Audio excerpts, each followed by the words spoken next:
Xitoylik qaynopam o'zbek ekanligim uchun hamma xitoyliklar oldida yuzimni qizartirdi.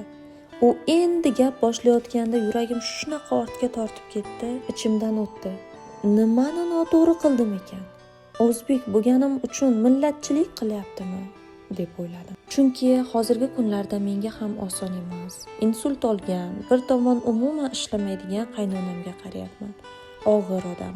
Ko'tarishim kerak, o'tirgizishim, turishiga yordam berishim, har bir qadamida yonida bo'lishim, yuvintirishim kerak. Boshida tizzam og'ridi, belim og'ridi. Hozir sog'lig'im ham asta-sekin yomonlashayotgandek. Va shu payt qaynopam hammaning oldida menga qarab, "Barakalla, sen haqiqiy, mehribon o'zbek kelini ekansan. Hozirgi hech qaysi xitoylik qizlar sendek qaynonasiga mehribonchilik qilmaydi" deb rosta kamiga qarsak chaldi. Bir tomondan juda quvondim, bir tomondan o'ylanib qoldim.